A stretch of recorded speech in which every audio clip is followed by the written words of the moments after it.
Anyinga mukama anajja mukama wo ku mutwe leero nayogera nti weewaawo mmanyi mwe musirike. Yesu omulungi yebazibwe.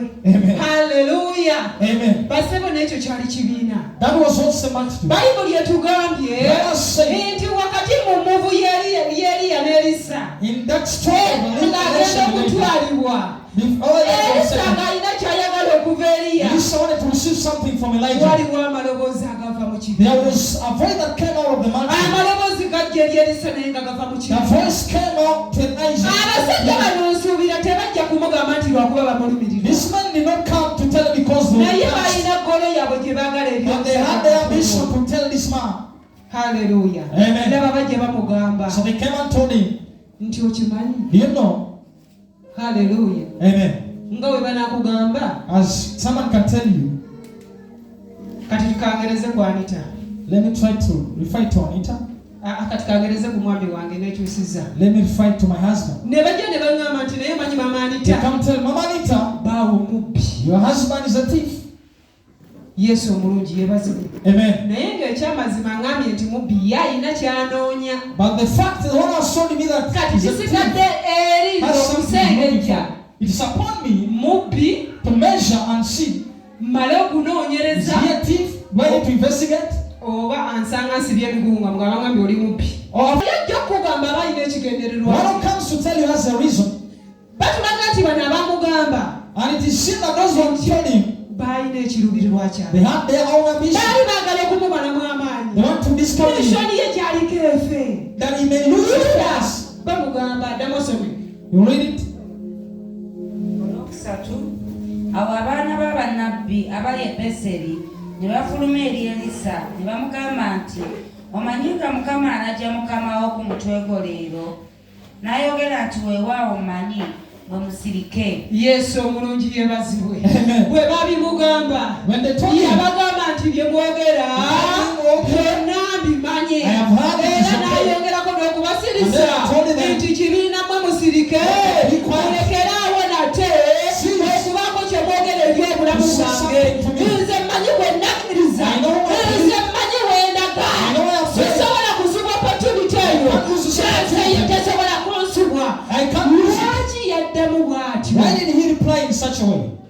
Lwaki yaddamu bw'atyo? Why did he reply in such a way? Yali alina kyalaba ekisusa ekibiina. He foresaw something that was yali alaba ekibiina bye kitalaba. He foresaw something kati bw'oba osobola okubeera mu kibiina ekikukutyanga ne kikutuulira olw'okubanga nawe tolaba olingako naye kikugwanidde okubaako mita z'otwala mu maaso. Ekibiina kigenda okuleeta amaloboozi gaakyo nga olina by'olaba ebisukulu by'oyogera. Awo ojja kusigala mu kkubo ne Mukama.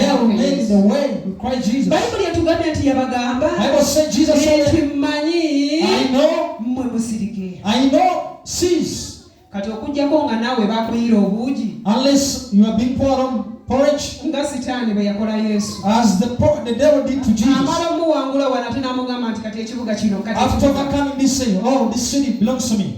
Hallelujah. Amen. Manya Katonda wo ng'omu. Know your God personally. Tegeera Katonda wo ng'omu. Understand God personally. Lekerawo okutegeera Katonda ng'omutegerera mu kibiina. Stop understanding God as. Kubanga ekibiina bwe kiri waba nawe ogenda kuwabirako. Because if the mantle ekibiina bwe kiri ogenda kugwirako. If the mantle falls down, you also fall down. Naye bw'onooba omutegedde. But if you are to understand it, newe walibawo olukwe olukusuula. however much there are some saying ekibiina ne kiba n'olukwe olukussa wansi. even if they set some traps around you, Katonda ajja kuwa ekisa. God will enable you to go through. Ate era ojja kuba olaba. And you will see. Kubanga wategeera Katonda wo. Because you understood God. Bayibuli etugambye nti n'abasirisa. The Bible says he told them to keep quiet. N'abagamba nti musirike. He says stop speaking. Kitegeeza ki? What does it mean? Anyoomye eddoboozi erivudde mu kibiina. The voice that came out of the mouth. Kubanga yagirabye nga terina bulamu. Because he said it was naye mulokole gwe lwaki buli ddoboozi eriva mu kibiina oliwo obaanga. Every voice that comes to this birowoozo byo naye nga ate teriteeka bulamu. But it kills.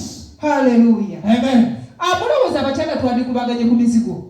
Would we be fighting there, the rentals? Nze ntya omuzigo. I fear the rent. Yadde nga ndi mu muzigo. Though I am in the renting. Lwaki ngutya? Why do I fear rentals? Oba biki ebiraga nti ngutya? What shows that I fear rentals? Nyinza okwesibira ewange okuva ku makya nenvayo nga I can confine myself from morning up to evening. Si lwa mutima mubi. Not because of bad heart. Naye emizigo giyina tabu But yakyo. rentals has a lot of challenges. Kale ne woovirayo basanga bali ku Nakamate. When you come out of Nakamate toluyingiddemu. if you are not careful, you can end up also slumbering. Olwo naawe lukulandiddemu. Meaning you are part of them. Hallelujah. Amen. Wegendereze ekibiina ky'olimu. Be conscious of the multitude you have. Wegendereze ekibiina ky'otambula Be nakyo. conscious of the people you move with. Kireme okwogera amaloboozi ago agatagasaga busuulu. That they may not speak irrelevant voices.